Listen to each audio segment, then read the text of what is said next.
Well, thanks everybody for coming out today. We'll just introduce ourselves really quick. I'm Mike Booty. I'm the education specialist with Red Mountain Park, and I normally give presentations to young students, elementary, middle school, and so I have to give them about 10 seconds to laugh at my last name. If y'all want to do that, you can. Okay, not as many people, so that's good. Out as the education specialist for Red Mountain Park, I actually started as a zipline guide back when the park opened in 2012. Just a quick survey. Who all has been to Red Mountain Park before? Raise your hands. Woo! Okay. Yeah, you can give yourselves an applause. That's good. If you haven't been, who has never heard of Red Mountain Park before today? Anybody?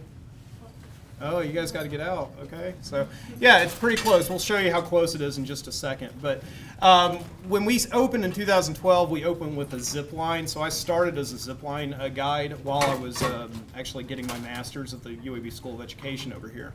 So when I got out, when I got my degree, my master's, they actually needed somebody to fill that void of bringing kids out and bringing guests out and sort of educating them about the park, about the history that we have that I'll kind of tell you guys a little bit about in just a second, but also about why it's important to restore the land.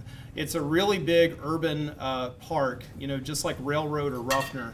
It's just a few minutes from downtown Birmingham, and it has so many amazing opportunities for people to get out for free, to exercise, to zip line, to kind of conquer their fears, but also to volunteer and give back. So we'll kind of go into a little bit of that in just a second, but I'll let Rachel introduce herself. Hi, I'm Rachel Arnson, if you're wondering how to pronounce my last name, and I'm the Natural Resources Specialist. I went to the University of Alabama in Tuscaloosa, and then I got a lot of experience doing this outdoorsy stuff, working for the Parks and Recreation Department up in Ohio at an educational farm. And then when we actually brought goats to Red Mountain to eat our invasive plants, that's kind of how I slid in to help with that. And I've been there ever since, and I love it. Okay. And I do everything from grant writing to hacking down invasive plants to playing with bees, so it's a lot. Yeah, so Rachel and I share an office, so we work together quite frequently on and just everything that we do at the park, education, natural resources management, archaeology, it all sort of ties together to preserve the past and try and also build something for the future citizens of Birmingham as well as the present ones. So I'll kind of tell you all a little bit about what this presentation is going to do. We want to kind of achieve two goals here, and at the end we'll bring these back, and if we didn't, then y'all have the permission to scald us for it. So what we want to do first is acquaint you with Red Mountain Park and how it's impacting public health in Birmingham and beyond. The second thing we want to do is we want to inspire new ideas and innovative projects that will spread our reach and measure our success, which I know is pretty loaded there, but I just want to do a quick survey again. How many of y'all have done internships or you're currently doing internships? Okay. How many of y'all need to do internships? Okay, so kind of a good split between the two. And how many of y'all regularly volunteer, or you want to do more volunteering, or you're looking for something to do, volunteer? Okay, so some of y'all too. So I think between those three different things, we've got pretty much the whole room. So that's what we're going to get to today, is kind of telling you a bit how Red Mountain Park can kind of help you achieve those things that you need to do or you want to do to give back. First of all, Red Mountain Park, if you've never been there, like I said, it's 15 minutes from downtown Birmingham. Easiest way is to go on Lakeshore Parkway, get off where that Walmart is, go about 3 miles down toward Highway 150, and you're right there. It's really close. A lot of people think that Red Mountain Park, and I thought this also when I first interviewed for a job out there, that it's up there where all the news stations are in Vulcan. How many of y'all thought that? That Red Mountain Park is just that one tiny little pyramid? No. Yeah, I know. It actually goes a lot longer than that. It's kind of crazy. So this is Red Mountain Park. This is the aerial view. I can't step beyond here. I'm sorry because of the camera. But you see where downtown Birmingham is, so you can guess where UAB is. So it's really, really close to here. It took us about 5 minutes to get here today. It was actually, with traffic, not that bad. So again, it's a free park to walk in. We have 1,500 acres, which is 40% larger than Central Park. And we have about 10,000 monthly visitors. And when I first started working for the park, nobody knew what it was. And then today I kind of wear a Red Mountain Park shirt, like Rachel's got on out, and people know what it is. They want to talk to us about it. So, but still, some people don't know about it. We are actually a nonprofit park, so a lot of people come out and think that we're a state park, like say Oak Mountain or something like that, or Ruffner, which is owned by the city. We're completely nonprofit. We're run just like any other nonprofit, where we accept sponsorships, name gift opportunities for the projects that we do in the park. We take investors, and they kind of keep us going.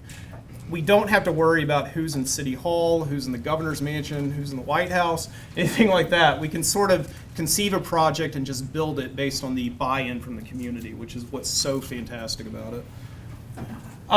The really important thing to understand why Red Mountain Park is there is because we have this amazing history out here. In 2007, U.S. Steel actually donated the land at a really reduced rate. It was the site of all of this mining that used to go on out there, all this red ore mining, you know, Red Mountain. Did anybody know that before, by the way? Anybody? Yeah, some of y'all did. So yeah, Red Mountain Park is because of the red ore that's there, and when you come home, you know, your shoes are going to be stained in red, you know, red dust from all the hematite. So we have all of these amazing ruins out there. That's actually a hoist house. This is what it looked like in 1917 when it was built by the Woodward Iron Company. If y'all know Rick Woodfield, you know about that? Built by the same person. Okay, he owned the Woodward Iron Company.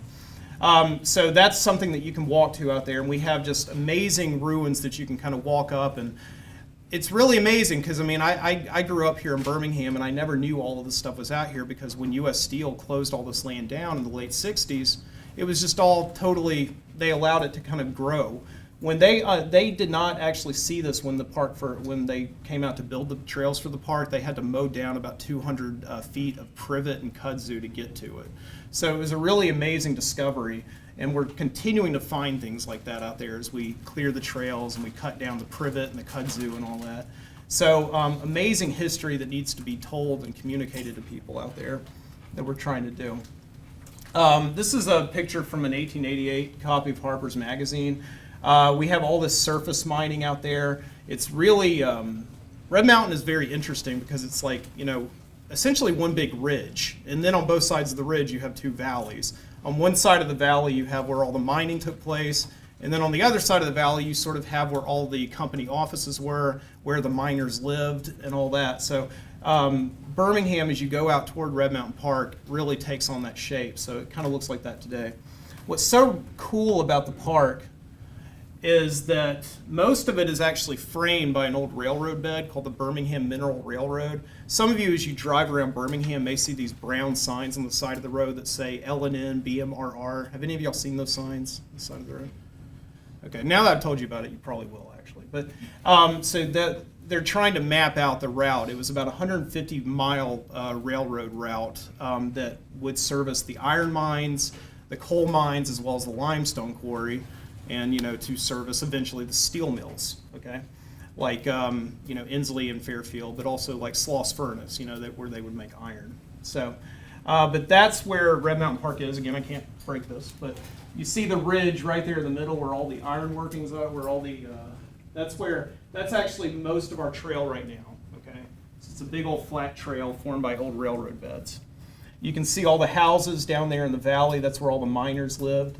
That's where all of the, if you worked for the mine, you got free housing, you got free medical care, free schooling for your kids. It's just you had to work, okay? It was like quite an interesting system that was going on there in the early 1900s when all this was happening.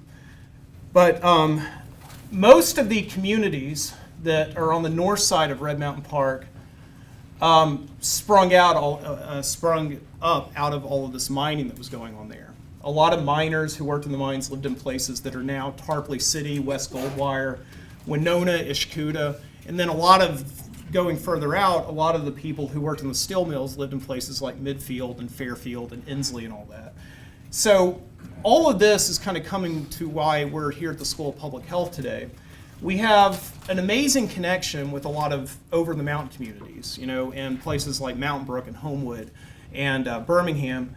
But a lot of the communities that we're actually missing are these areas on the north side of the mountain. We're trying to address these by actually building an entrance that borders them, that's close to them. But really, to get to Red Mountain Park, if you lived in one of these communities, There's busy highways, there's not a lot of public transportation, it's just kind of a hot mess really. So that's one of the things that we're trying to service. Since all of these communities grew out of the mountain, we're trying to actually open it back up to them, you know. So that's one of the things we're doing.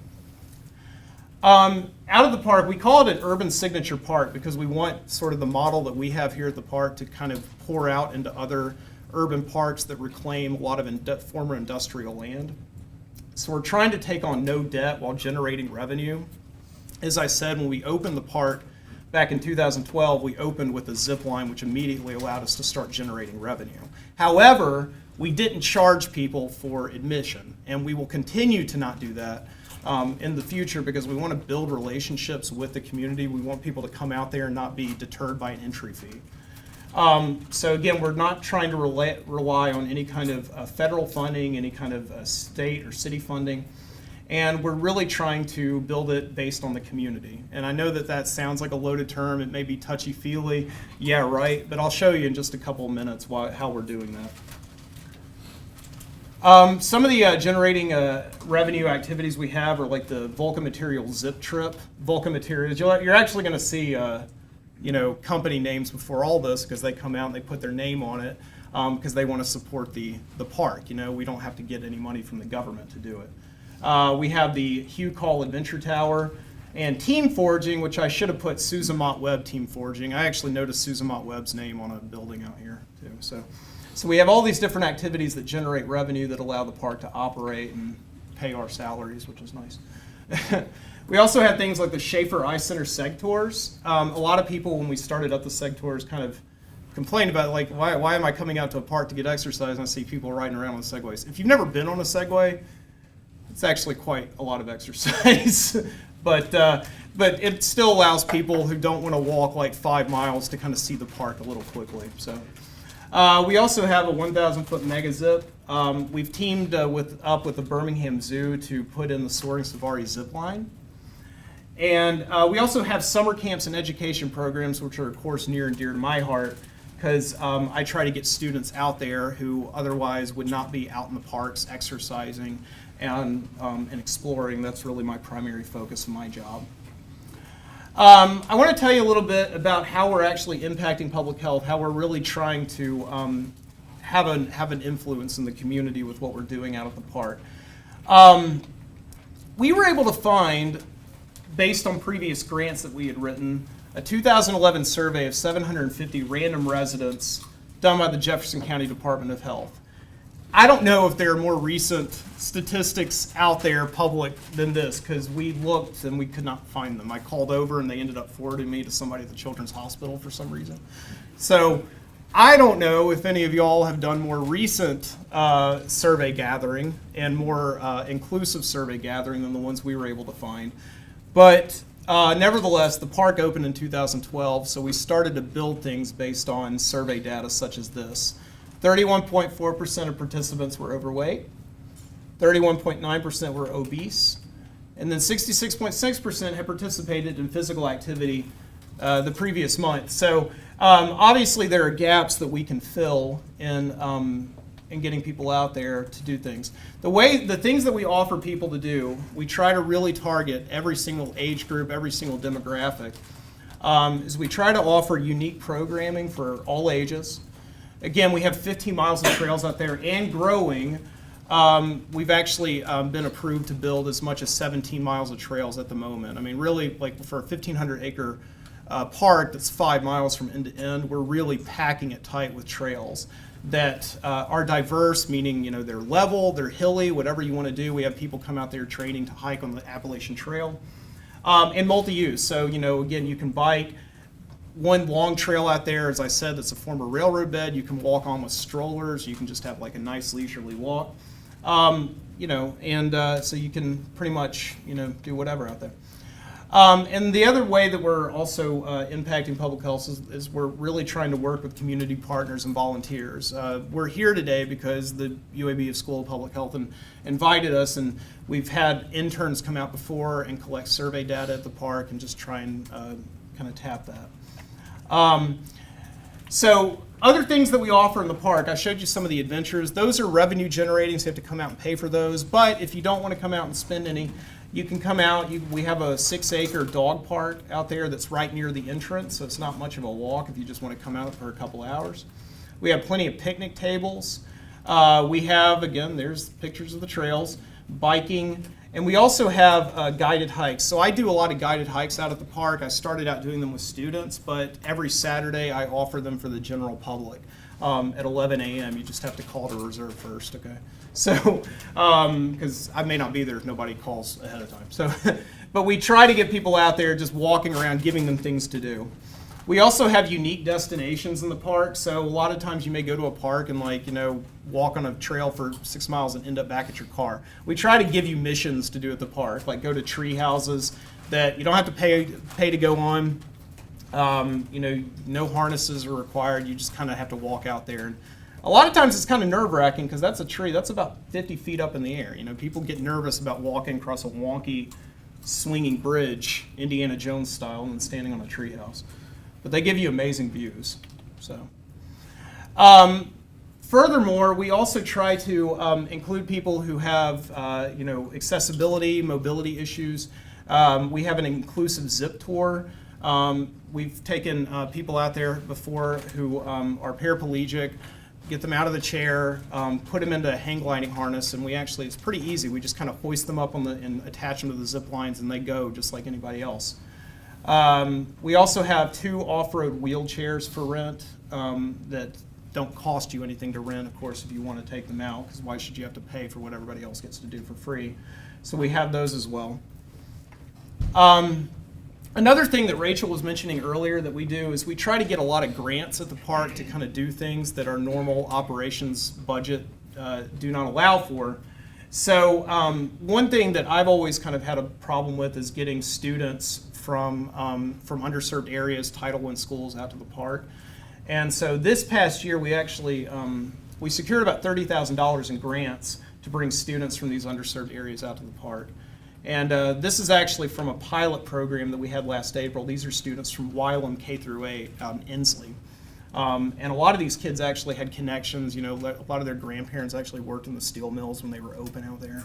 So it was really cool to kind of bring them out here, take them to some of the mines, show them where all the ironwork came from, and do it at no cost to them at all. Like our staff actually piloted the program. We paid for the whole thing just to show that it could be done and that it could be done well. So. Another thing we're really excited about this year is we got a $10,000 grant from Butler Snow, a lawyer firm, thank you, here in Birmingham. We're going to build a sensory trail for kids with autism, also anybody who's vision or hearing impaired, wheelchair users out there. We had some people come out from the Lakeshore Foundation yesterday, get on the Nomad wheelchair, and sort of consult us a little bit on what's ADA and what's not. It's like, if you want to call yourself accessible, you have to really go through like a lot of hoops, but that's important because you want to make sure that you're opening it up to everyone. So we're going to be opening that in November. It's exciting. What I'm going to do right now, actually, is I'm going to hand this over to Rachel. Hopefully I've acquainted you with the park a little bit. But what Rachel's going to do now is talk about how we're kind of continuing to impact the park and build more trails and get more people out there. And I'm going to hand it over to you. Yes, I want ma'am. you to tell them about Lloyd Nolan. Oh, Lloyd Nolan. So y'all are all public health folks. What's really interesting about the land where we are is that you saw that picture earlier, that 1940s survey of what the mines looked like back then. Lloyd Nolan, I don't know if you guys remember the Lloyd Nolan Hospital. He was actually brought in by U.S. Steel back in the early 1900s to improve sanitation and essentially introduce a public health program because, quite honestly, the miners were dying. They were having all these horrible diseases going on, cholera, yellow fever, all this stuff that was essentially going on, everywhere else where there were these big civic construction projects. So they brought in Lloyd Nolan to do that. So when you come out to the park on one of my hikes, we'll take you to places like the bathhouse, which was built in the 1920s. Before that, the miners had pretty much no way of really cleaning themselves at the end of the day that didn't involve getting into a tub of already filthy water. So, so they really improved all this stuff. I mean, U.S. Steel really revolutionized the way that industrial sanitation can kind of be done. So, does that satisfy your question? Good okay, job. thank you very much. I'll slide on in. Okay, so this slide talks a little bit about what I do, restoration work. So if you see the cute baby goats playing, we use them to eradicate invasive plants in a pretty revolutionary and fun way. We had up to 400 goats on the mountain for almost a year, and they ate so much kudzu. They browsed over 200 acres of kudzu and Chinese privet, and if you don't know what Chinese privet is, it's the bane of my existence, and it's that green bush that you see everywhere if you're along the highway. It's that green bush that you just see constantly. And we need to remove these invasive plants because they provide very poor habitat for wildlife. So we restore, there's some deer out in our meadow area, which is in the process of restoration. We also plant trees. When we remove these invasive plants, something needs to go where they were. So we plant native trees. We work with the Birmingham Botanical Gardens on that. And we also have recently started keeping bees. So we've actually grown our hives to 12, which is an enormous amount of bees. Last year, we only had around 6 or 7. We harvested 300 pounds of honey, which is a lot of honey. And we sell it if you ever want to pick some up. And that actually helps not only Red Mountain Park, but bees travel for miles and miles. So it helps all of the surrounding areas have better environments. All right, so nature and health. What do butterflies have to do with public health? Well, we've actually, I've been looking at a lot of studies, and there have been so many studies that have come out lately that say that mental health improves when you spend time in nature. Just 15 minutes in a green space can drastically improve your health. And it's been found that it lowers symptoms of stress, depression, dementia, and ADHD. And actually, I'm going to bring this up later, but we actually had some public health interns come out to the park and take some survey data. And this was 2 years ago. And one of the questions they asked was, they asked this question to over 500 people. They said, have you experienced a noticeable improvement in your mental health? And 79% of people said yes. So that's pretty strong evidence for that. We like to call the park the lungs of Birmingham because we are so close to downtown, which is located in this kind of smoggy valley, and having this many 1,500 acres of trees and green space is very beneficial to the community as a whole. And also all the water that goes through the park. Everything that trickles through the park ends up in either the Cahaba or the Warrior watersheds, which are very important to our drinking water and everything. So everything we do at the park to improve the stream quality eventually trickles down to the drinking water. How are we doing all this? Through you. Couldn't resist. So here's our model for volunteer park development. We have an extremely small staff. So we have 1,500 acres of park, many more acres than people. So we have to rely on volunteers, interns, and partners to make the kind of progress that we have made. So we bring volunteers out to invest sweat equity, build a park for minimal cost, and avoid debt and admission. And here's some of our volunteers from the Altamont School. They helped destroy some privet for me and clear a stream area. So we have volunteers of all ages, all groups, bankers to school children, it doesn't matter. In 2016, we had over 2,000 volunteers, and they have continued to build Red Mountain Park. And here's a couple of examples of volunteer activities that are commonly done. So we have trail building. This is a member, I believe she's from BBVA, the banking company, and she's on top of a mountain building a trail, which is pretty awesome. We also have rubbish removal. Red Mountain Park, after the mining companies left in the late 60s, kind of was just abandoned and became a dumping ground. So we found all sorts of interesting trash out there, from thousands of tires, as you can see here, to eye wash stands, mattresses, anything that you can think of, we've probably found it out there. And it's a gradual process to clean it all up. So volunteers are enormously helpful in doing that. And forest restoration, what I spend a lot of my time doing. So you can imagine as one person chopping down. Over 700 of our acres are affected by plants like privet and kudzu. So you can imagine the kind of progress I'm making as one person, slowly chopping it down by myself. But bringing out a volunteer group can make a very clear and immediate difference in how easy my life is, and also in the health of the forest. So we're going to show you a cool video of how one group of volunteers made a difference in just one day.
And one day they cleared an acre of privet, and where this outdoor education classroom is, that was all covered in privet. Now it's clear we can do something with the land. We build an outdoor education classroom on it. It's for, if people want to come out in the park to use it to do yoga or whatever, they can. They're free to do so. And Mike can take his field trips out there, so it's a really great asset to the park. And here's one of our programs out at that classroom. So one of our segments of volunteers that we use a lot are Eagle Scout projects. So if you're a Boy Scout, basically to graduate from being a Boy Scout, you have to complete and become an Eagle Scout. You have to complete a big volunteer project, and they have to provide all of the funds and all of the work, and we're supposed to not have to do anything, just let them loose. So they built a fitness station, and we're planning on putting some more in. That's another great part of integrating public health into our trails. If you're out for a leisurely hike, maybe you're inspired to do a couple pull-ups, We also have everyone's like, yeah, right. Here's the hammock station that we have. We have 2 of those, and then we have some huge oversized chairs, Vulcan's chairs, and they're up on top of mine number 10, and we're building a bunch of oversized furniture out there. And you know what? A lot of people that would not take hikes hike out there so they can get an Instagram photo. So we are doing the good work with these. And here's a primitive campsite. Right now we only allow youth groups to camp out at the park, but that's another way that we work with the community. So oftentimes the Boy Scouts will be able to camp overnight, and then when they wake up in the morning, we have tools waiting for them. They help cut some privet down. So it's a fun time for them. Interns. So this was my intern last summer, Glenn, who was awesome and helped me restore a bunch of our streams and vernal ponds, which are temporary ponds. We have had interns in natural resources, public relations, and philanthropy. And we've actually had interns from you guys, public health. So you can see in this picture, they presented to us this survey, which I have in my hands. They just surveyed people on the trails, asked them about demographic information, how it's affected their physical and mental health, and it was such valuable data for us to have in a very real way, because when we do apply for grants and things like that, they want those statistics, and if we don't have them, we have a less strong of an application. So we always say, you don't know you need it till you need it. So having interns that can collect that kind of data for us is just so important. So y'all, anyone wants to come out and do it again? That would be fantastic. Just an idea. Inspiring change. Support your park. So there's a lot of ways to support the park, as we've discussed: interning, volunteering, donating. I know y'all are poor college students, so we don't expect that from you yet. Coming out and taking an adventure, just telling your friends about it. If you can't do anything, just spread the word. And this presentation has hopefully acquainted you with Red Mountain Park and how it is impacting public health in Birmingham and beyond. inspired new ideas and innovative projects that will spread our reach and measure our success. And And then really quick, if it hasn't done that, yeah, we'll open it up to questions in just a minute, and you guys can get mad at us. But really quick, though, we wanted to say we just got approved by the UAB Benevolent Fund. Has anybody heard of the Benevolent Fund before?